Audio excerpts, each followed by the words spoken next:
y estamos de nuevo en nuestro Learning Talk de los días miércoles. Apenas desde el año 2015 seguimos con estas sesiones de los miércoles. Qué maravilla, ¿verdad? El día de hoy, a ver, Ernesto, ¿te acuerdas de cómo es que se llama el tema del día de hoy? Las necesidades de aprendizaje La necesidad versus el deseo. versus el deseo de aprender, así es. Versus el deseo de aprender. A ver, ¿qué será más poderoso? ¿La necesidad o el deseo? A ver, exploro su pensamiento. Yo pienso que la necesidad va primero. La necesidad va primero, dice Arnaldo. Para Yo mí creo que el deseo. Si hay deseo es el que necesidad, pero no hay potencia. deseo, no. A ver, deseo escojan quién va a hablar primero. A ver, Dale, Nieve. Dale, Nieve. Que yo creo que aunque haya mucha necesidad, si no hay deseo, no aprendemos. Por mucha necesidad que haya. Y por último, Ernesto, a ver qué opinas tú. Para mí el deseo potencia la necesidad, es decir, yo deseo algo y entonces surge la necesidad de aprender. Muy bien. Las generaciones actuales, para obtener cualquier información, lo único que necesitan es un clic. Un clic. Ahorita hablaba precisamente con Arnaldo y le decía, él estaba queriendo investigar cómo se hace para conservar una copia de una determinada aplicación para que no se diluya a la hora de reanudar la web, y entonces me dice que cómo lo guardaba en su computadora, y yo le dije, pregúntale al santo. ¿A qué santo, Ernesto? ¿A qué santo le pregunté que le rezara a Arnaldo? A San Google, a San Google. A San Google. Entonces le reza a San Google y ahí aparece la manera fácil de hacer el trabajo.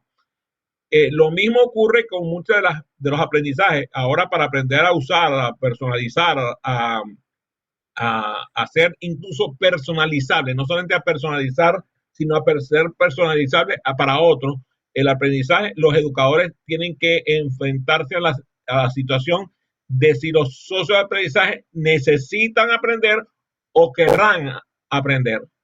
Cuando el socio de aprendizaje, muchas veces tú sabes que necesita aprender algo, pero no quiere, allí no importa la necesidad, si el aprendizaje no lo quiere hacer, no lo va a hacer. A ver, ¿quién tiene esa experiencia en casa? ¿Quién tiene esa experiencia en casa? Que la persona necesita aprender algo, pero no quiere, y no hay fuerza humana que lo obligue. Entonces, nosotros sabemos que hay ahora, por ejemplo, decían esta tarde en una entrevista que hizo Francisco Duarte, decía que la gente no quiere volver al trabajo presencial. Mucha gente se niega a volver al trabajo presencial, incluso han llegado a renunciar. Una gran cantidad de gente está renunciando a sus empleos porque dice, yo no quiero volver a trabajar presencialmente. Entonces, fíjate, puede ser que necesiten trabajar, pero no quieren hacerlo de la manera en que lo estaban haciendo antes. Entonces prefieren buscar unas opciones, incluso lo tengo en mi propia familia. Mi hijo descubrió las mieles de trabajar desde su casa, tiene un empleo muy bien pagado, pero dice, oye, tengo una oferta en donde voy a ganar menos, pero voy a estar en mi casa 2 o 3 días a la semana. Entonces, fíjate qué interesante que esa es la opción que está buscando. Prefiere ganar menos dinero, pero hacer vida familiar, quedarse con su recién nacida Sofía, mi nieta preciosa. Qué interesante, ¿verdad? Entonces, esos formatos de trabajo flexible y personalizado hacen que la gente escoja a favor. Lo mismo ocurre con el aprendizaje. En España se conoce que el 50% de la población que debería estar estudiando bachillerato se da de baja antes de graduarse de bachiller. Eso es una cifra espeluznante. Lo mismo podemos revisar las cifras de graduados universitarios, de gente que comenzó la carrera y se da de baja. Incluso algunas de las personas más admiradas del mundo empresarial son personas que se dieron de baja de sus carreras, como es el caso de Bill Gates, como es el caso de el Elon Musk, como es el caso de ¿cómo se llama? El de Apple, se me olvidó, Stephen Jobs. Todos ellos se dieron de baja. Entonces, los nuevos centennials tienen admiración por personas de ese tipo, que además son recontra multimillonarios, multibillonarios. Dicen, mira, ¿para qué yo voy a estudiar una carrera y perder mi tiempo yendo a una universidad si fíjate que yo me dedico a hacer lo que esta gente hizo y puedo obtener los mismos beneficios económicos? Exceptuando que nosotros hagamos que la gente desee experimentar para satisfacción de sus propios intereses, de que logren darse cuenta de que pueden estudiar cosas en donde el tiempo no se sienta. ¿Cuántas veces le ha pasado a ustedes? Por ejemplo, Arnaldo, que agarra y hace esas caminatas prolongadas de 10, 12, 14 horas, termina la jornada extenuado de la caminata que ha hecho, pero termina, ay, no puede ser, ya oscureció, no puede ser, o sea, ya pasó el día, salió a las 4 de la mañana y ya le llegó la noche y ni cuenta se dio porque estaba pasándola extremadamente bien. Cuando ocurre eso, prácticamente la limitación de tiempo no es notado. Muchas veces nosotros nos ha pasado, algunos de ustedes que toman programas con nosotros dentro de la virtualidad, les pasa. Arrancamos a las 7 de la noche, llegan a las 9 de la noche y dicen, ay, no puede ser, ya se terminó. Porque la pasaron tan bien que el tiempo pasó volando. Las limitaciones de tiempo se sienten cuando tú la estás pasando agudo. Es igualito que tú te sentaras en una mata de cactus. ¿Cuánto tiempo va a pasar antes de que tú digas no aguanto más? Entonces, muchas veces lo que ocurre es que en el sistema de aprendizaje, la falta de deseo hace que la presencia de la necesidad no sea privilegiada, que el aprendizaje no sea deseado, y entonces no importa lo que se necesita, la gente no se apropian del aprendizaje. Yo, por ejemplo, me acuerdo mucho, y estoy seguro que Arnaldo no me dejará mentir, que a nosotros nos castigaron con el seno, los cosenos, la tangente, todo lo que la trigonometría, y muchos de nosotros que estudiamos carreras en donde en algún momento se utilizó la trigonometría, después nos dimos cuenta de que muchos de los conocimientos que nos daban se volvieron completamente inútiles. Todavía esos mismos conocimientos los siguen dando igualito en el bachillerato de los estudiantes en el año 2022. Y la gente no quiere aprender el logaritmo neperiano de E, porque no entiende para qué le va a hacer útil aquella información. Claro, la gente podría decir, oye, pero es que yo comprendo la necesidad. Yo, por ejemplo, que me encanta la matemática, comprendo la necesidad de entender los logaritmos neperianos y su aprendizaje, pero te voy a decir una cosa, me cuesta un universo que las nuevas generaciones me entiendan para qué es que eso es necesario. No tienen el menor deseo de aprenderlo porque se aburren hasta la saciedad con ese nuevo conocimiento. La personalización del aprendizaje hace que nosotros podamos presentarle la bandeja de conocimientos atractivos al nuevo estudiante y que sea el estudiante el que escoge qué aprender y cómo hacerlo. Vamos a ver si logro mostrarle el criterio. A ver, ¿quién de ustedes le gusta comer pasapalos, que llamamos en Venezuela boquita? ¿Cómo se llama? ¿Cómo le dicen en México? Botanas. ¿Eh? ¿A quién le gusta ir a una fiesta y comer? ¿Quién de ustedes, cuando va a una fiesta, prueba de todas las bandejas? De todas, aunque sea, déjame probar, ¿verdad, Nieves? Probar. ¿Quién de ustedes prueba? Algunas sí y otras no. Algunas sí y otras no. ¿Quién de ustedes solamente espera a los pequeños y hasta que no llegan los pequeños no hubo fiesta? Yo soy de eso. Si no hay pequeños, no hay fiesta. Entonces, lo mismo ocurre con los socios de aprendizaje, los aprendices. Le presentamos una bandeja que es atractiva para algunos, es atractiva de otra forma para otros y no es atractiva para algunos de ninguna manera. Entonces tienes que preguntarle, ajá, ¿qué quiere que te prepare? ¿Cómo quiere que te presente la información para que a ti te sea atractiva? ¿Cuál es el estilo de pensamiento? Y ahí viene un trabajo que hizo esta semana Arnaldo con los estilos de aprendizaje. ¿Cómo es la información que te tengo que entregar para que a ti te sea atractivo, según tu estilo de aprendizaje?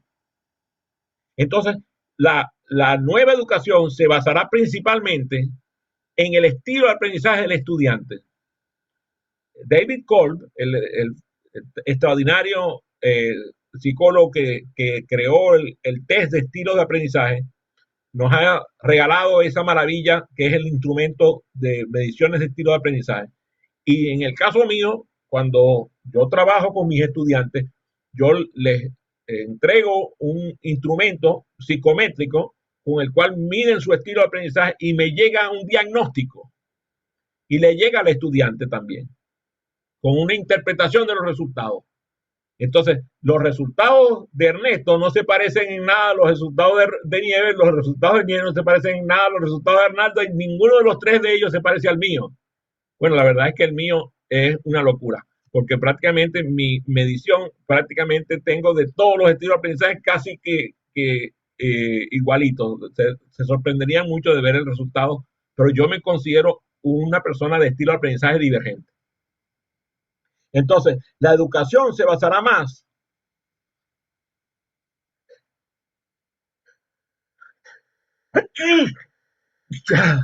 ya empezó el polen. La educación se basará más en un tema fundamental que es el futuro. El futuro del aprendizaje será parecido a aquella película que era muy simpática, que se llamaba Los Supersónicos, en donde llegaban, por ejemplo, a buscar la comida y había una máquina que dispensaba exactamente lo que ellos querían comer. Quizás recuerden la creación de los Jetsons, se llamaban en inglés, los Jetsons, los supersónicos. Lo mismo ocurrirá en el aprendizaje. Llegará al estudiante y tendrá un menú al cual accederá según su estilo de aprendizaje y entonces tendrá el aprendizaje a su gusto. Si nosotros logramos que el aprendizaje haga que los sistemas educativos hagan que el socio aprendizaje elija lo que va a aprender, cómo lo va a aprender, en cuáles proyectos va a participar, entonces podrán hacer sus planes de estudio de una forma completamente diferente. El plan será adaptado a las necesidades de cada estudiante. Pero imagínense ustedes, ¿cuántos de ustedes han visto que hay estudiantes que están acudiendo a salas en donde tienen 40 compañeros en la clase, 50 compañeros en la clase, 60 compañeros en la clase? ¿Cómo un docente puede adaptar el aprendizaje a ese número de estudiantes por sí solo? Es imposible. Si además de eso no cuenta con las herramientas computacionales que se necesitan para poder producir la información adaptada a los estudiantes. Es igualito que si ustedes le dijeran que vayan a explorar el Amazonas y se vayan en alpargatas y en ropa de dormir. Es exactamente lo mismo.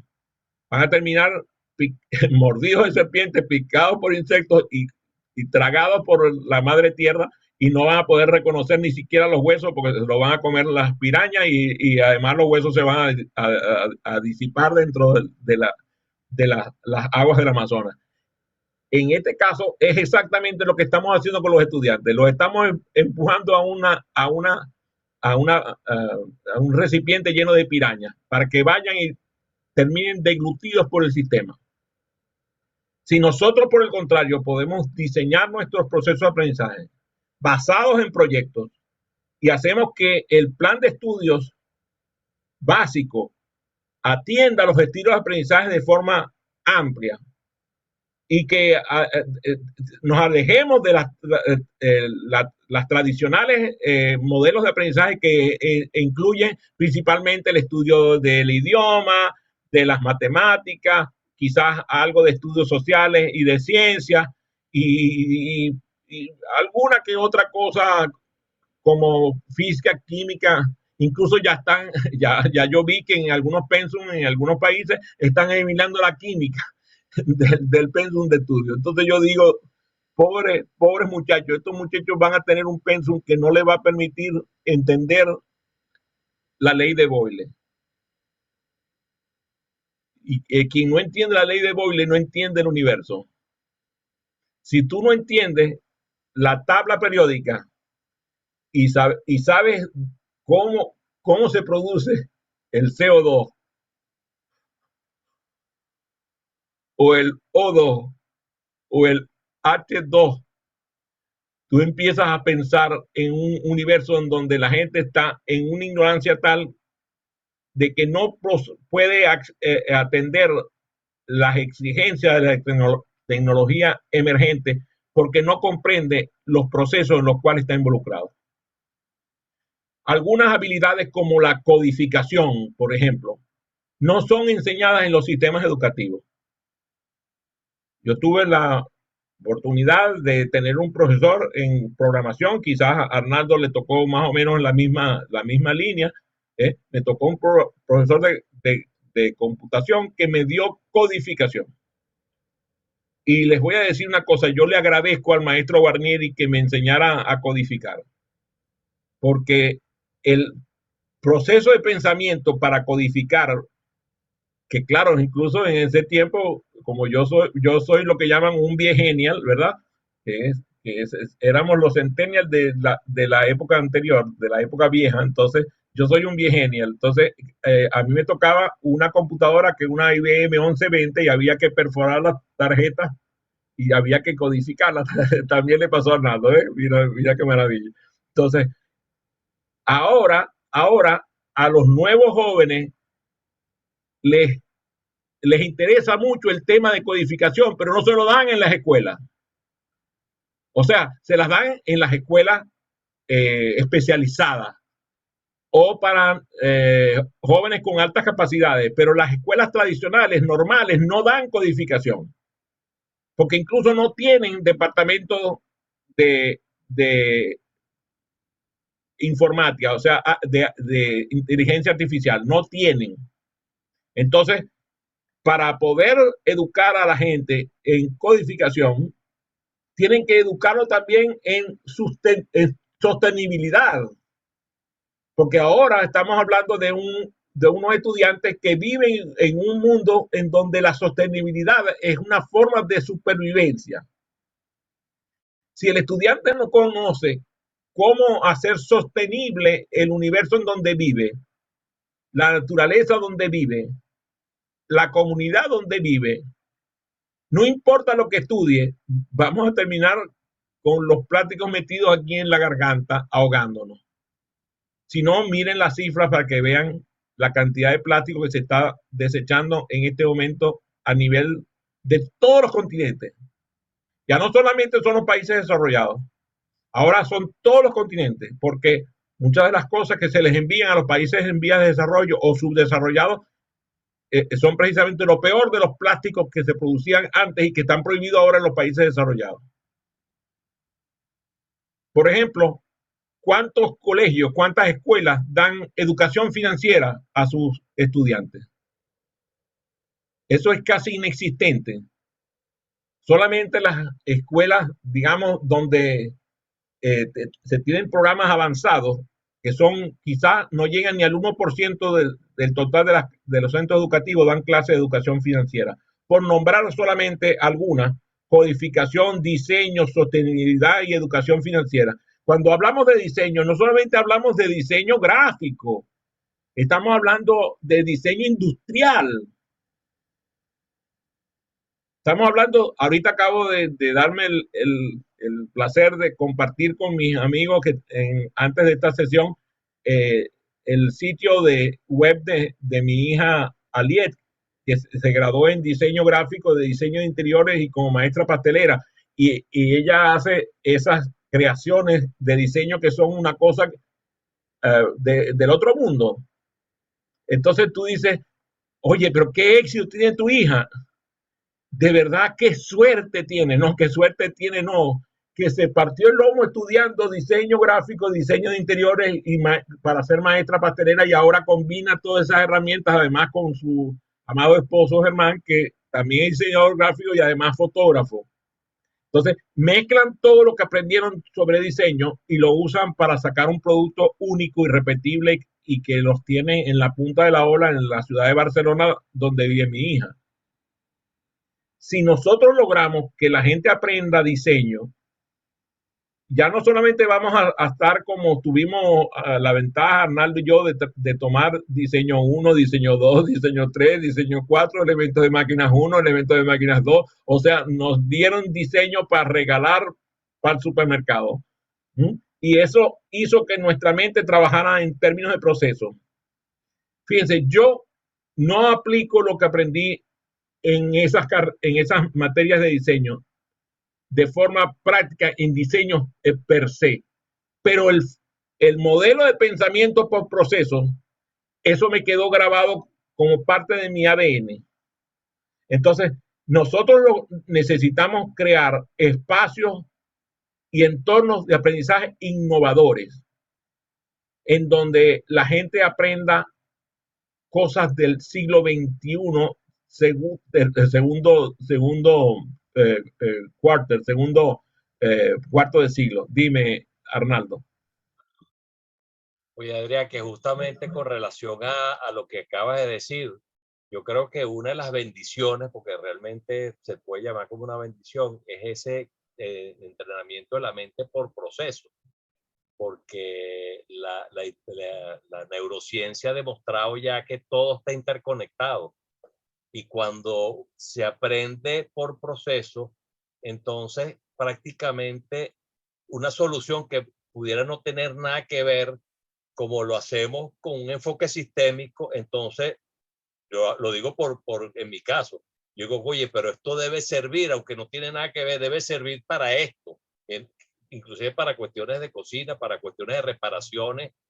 A veces utilizo cosas que aprendí de medicina y lo uso para la mecánica y al final todo está mezclado. Y de hecho en mi casa pasa mucho, porque luego piensa de manera sistémica y prácticamente se puede resolver casi todo, porque todo está relacionado, solamente que con diferente codificación. Me pareció interesante lo que dijiste, por eso lo... Muchas gracias, Arnaldo. Fíjate, a mí me sorprende ahorita que está mi nieta Sofía tiene ya 3 meses. Ya ella está interactuando de forma hábil con adultos, con sus padres, con sus abuelos, con los padrinos, con los amigos de mis hijos. Y es sorprendente porque el dominio, por ejemplo, que tiene a los 3 meses de algunas de las herramientas físicas, se nota que el estímulo precoz tiene su resultado. Lo veo también con mis otros nietos. Adriano, Anabela, Matías, que son anteriores a Sofía, tienen educación muy holística.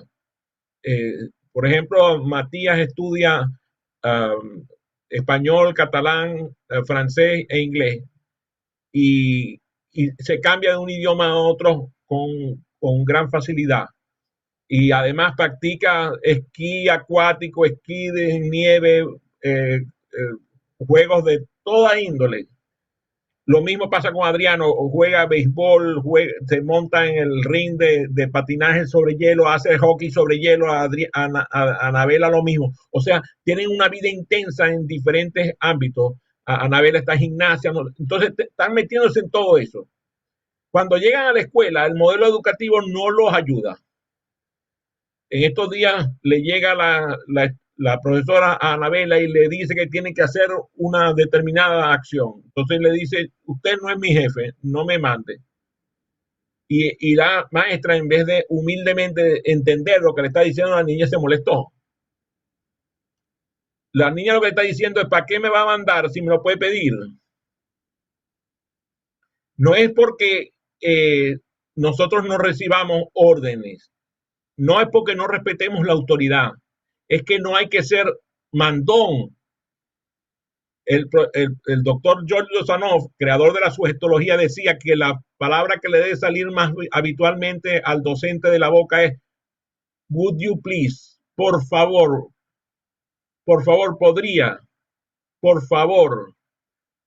Ayer oía a un docente español de gran valía diciendo que las palabras más ausentes en el proceso educativo son, por favor, le pido, por favor, o sea, la orden es lo que existe. Cuando tú lo que haces es ordenar, entonces el estudiante que está acostumbrado a una libertad se siente contrariado, se siente golpeado por la forma del verbo. Si no hay palabras, sino palabras duras, si no hay sino el ejercicio de una, porque hay dos palabras que son muy mal entendidas, que son la palabra autoridad y la palabra disciplina. La palabra autoridad viene de autoritas, que significa estar al servicio de. Por lo tanto, cuando yo tengo autoridad, estoy al servicio tuyo. Cuando alguien, por ejemplo, es la autoridad de la nación, es la autoridad del Estado, es la autoridad del municipio, está al servicio del ciudadano. Lo que pasa es que nosotros lo hemos entendido al revés, como que el que tiene autoridad tiene la capacidad de mandar, de dar mandatos.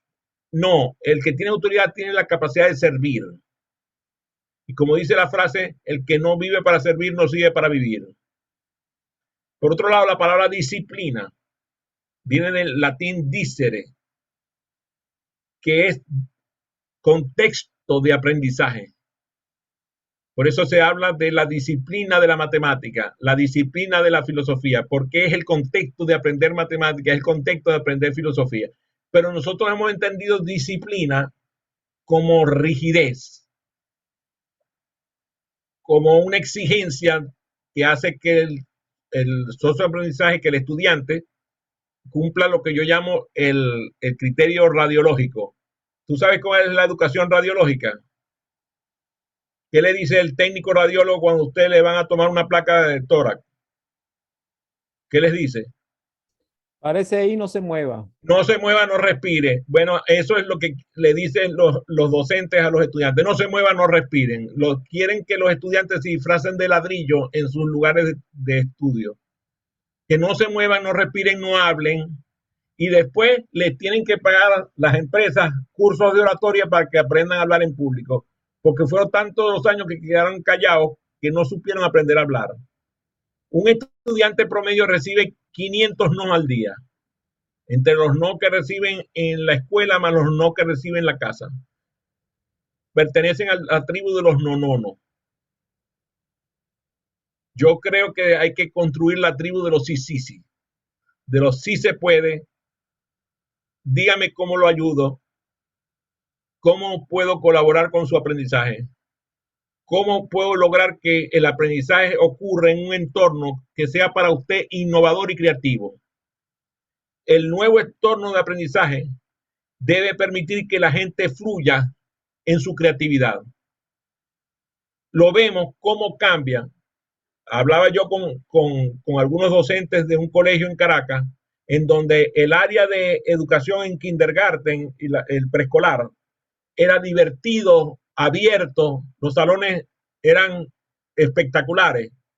Pasaban al primer grado de la primaria, ya aparecía la separación y empezaba toda la disciplina, la rigidez, el silencio, cállese y siéntese, no se mueva, no respire. Y cuando llegaba al bachillerato, no te cuento, venían los caréculos.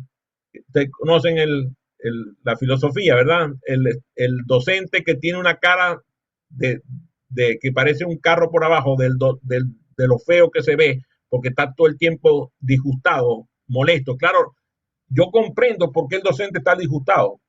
Tiene que tener 3 empleos para poder llevar la comida para su casa. Entonces sale de la madrugada a su casa y llega en la noche con 3 empleos, está extenuado. ¿Con qué gusto va a dar clases? Entonces los estudiantes abandonan la creatividad del preescolar para entrar en la menos creatividad de la primaria y en la ausencia de la creatividad de la secundaria. Y no te cuento a nivel de claustro universitario. Si nosotros, por ejemplo, observamos, y recuerden ustedes, ¿cómo era la cafetería del colegio donde ustedes estudiaban o de la universidad donde ustedes estudiaban? Era divertida, ¿verdad? Era muy divertida. De hecho, yo me acuerdo de la cafetería del colegio donde yo estudiaba y de la universidad donde yo estudié, en la Universidad del Zulia. Era extremadamente divertida. Incluso yo iba y ni comía, pero iba a molestar, realmente, a pasarla bien, a reírme. La pregunta es, ¿por qué no podemos lograr que la cafetería se convierta en la clase común, donde la gente pueda estar divirtiéndose y aprendiendo, donde acudan a reunirse para trabajar en proyectos creativos, para que la gente pueda sentarse y prepararse para el examen trabajando conjuntamente? ¿Cuántas materias ustedes ven que todavía siguen con el paradigma de hacer los exámenes a libro cerrado? Como si la vida fuera libro cerrado. La vida no es a libro cerrado, la vida es a libro abierto. Entonces, tenemos que lograr que los docentes entiendan que los exámenes hay que hacerlo a libro abierto y que las preguntas tienen que ser con suficiente exigencia intelectual para que el estudiante se sienta desafiado, pero no avergonzado. Yo recuerdo que a mí me tocaron docentes que ponían en los exámenes aquellas preguntas que cuando ellos estudiaron no pudieron responder, para producir la misma frustración que ellos habían vivido como estudiantes. Y por la respuesta física que estoy recibiendo de mi audiencia, parece que no es alejado eso de su propia realidad. Si nosotros podemos abrir un lounge, una biblioteca donde se dé clase, así se hacía en muchos claustros universitarios en el pasado, se daba clase en la biblioteca, donde los estudiantes acudían a sacar los libros para estudiar junto con el docente en el salón de clase, que era la misma biblioteca. Había un desafío en el proceso de aprendizaje, en donde el estudiante se sentía feliz porque el docente le daba oportunidades para presentar su caso o para presentar sus proyectos en conjunto o para realizar un debate. Yo me acuerdo que había un profesor que me daba clases de historia universal y nos tenía dividido en Roma y Cartago y producía los debates entre nosotros como estudiantes. Claro, no solamente damos clases de Roma y Cartago, sino de prácticamente todos los temas de la historia universal. Y se hacían esos debates que eran divertidísimos. Si nosotros logramos hacer que alguno de ustedes sale a acampar, alguno de ustedes sale a acampar, Arnaldo, ¿sí? Nieves, ¿eh? Vas a tener que salir a acampar, Ernesto. Y yo también. Fíjate qué interesante. Imagínate que tú las clases las recibieras en un campamento. ¿Cómo sería aquella materia que tú estás estudiando? Si nosotros logramos que el estudiante relacione a su maestro con una tutoría, con un mentor. La mayoría de nosotros tuvimos mentores en nuestro sistema educativo, ¿sí es verdad? Yo les he hablado en anteriores ocasiones sobre mi profesor de música, que me empezó a dar clases de música desde yo tenía 6 años de edad, profesor Arconada, y después fue mi profesor de Historia Universal y mi profesor de Literatura Universal. Fue interesantísimo, fue mi mentor hasta los 23 años de edad. Muy interesante. Ya yo estaba fuera del ámbito del colegio donde lo conocí y donde él daba clases. Pero hasta el final de sus tiempos fue mi mentor. Si nosotros lográramos que cada estudiante se convirtiera en un mentor de su estudiante, pero ¿cómo lo va a hacer si tiene 40, 60 estudiantes? Es completamente imposible. Pero mientras llegamos a tener suficientes docentes, tenemos que convertir a los estudiantes en mentores de otros estudiantes. O sea, a los de quinto, mentores de cuarto, los de cuarto, los de tercero y así subsecuentemente, de tal manera que todos logren asistir a la escuela de una manera en que puedan conectarse e interactuar entre los propios estudiantes. Además, con las herramientas colaborativas que existen actualmente, por ejemplo, nosotros usamos Google Hangouts. que es una herramienta colaborativa. Tú escribes en una página y todo el mundo ve la misma página y puede contribuir. Y todo el mundo sabe qué fue lo que escribió fulano y mengano, nada más viendo el documento. Si podemos crear chats, así como los que usan con Telegram y con WhatsApp y ahora hay un chat de Twitter también que está poniéndose muy, muy activo entre los estudiantes. Si nosotros logramos que la gente aproveche las herramientas colaborativas para compartir el aprendizaje basado en proyectos y que tengamos proyectos para todas las materias, en todos los niveles. Estamos hablando de proyectos a nivel del primer grado de la primaria. Y les voy a decir, los estudiantes se divierten muchísimo y aprenden muchísimo con esos proyectos. Si tú logras agarrar todas las materias que se ven en el primer grado y convertirlas en un proyecto integrado donde se establezca una comunidad de aprendizaje en línea, en donde participen los docentes, participen los padres y representantes y los estudiantes, entonces las escuelas van a proporcionar oportunidades que incluso pueden incluir hasta las propias empresas de la comunidad, que encontrarían una fuente inagotable de aportes de parte de los estudiantes y podrían incluso algunas personas de las empresas convertirse en mentores de jóvenes. Por ejemplo, se ve mucho en la sociedad donde hay capas de la sociedad que están depauperadas, que están pobres, que podrían recibir una mentoría de parte de una empresa y podríamos darle incentivos de desgravamen de impuestos a estas empresas por esa colaboración. Que en lugar de limitar al estudiante a un aula, tenga a un universo para aprender, que pueda crear oportunidades para desarrollar habilidades técnicas, teniendo acceso a los ámbitos productivos de las empresas. Muchas escuelas no tienen la infraestructura, por lo tanto podemos buscar que se dirijan a esos ambientes empresariales donde puedan ver una tecnología que les permita realizar las actividades de proyectos que se necesitan para que el estudiante emerja de la pobreza. Garantizar que el estudio sea una vía para salir de la ignorancia y de la pobreza. Acceso directo a tecnología de avanzada. Ustedes dirán, pero este señor está demasiado utópico. Déjame decirles que yo he conocido ya de experiencias interesantísimas, por ejemplo, en África, a través de la acción de la empresa Nokia de Finlandia, de empresas japonesas también en África, que están haciendo cosas extraordinarias en este sentido. Lo estamos viendo incluso aquí mismo en Latinoamérica.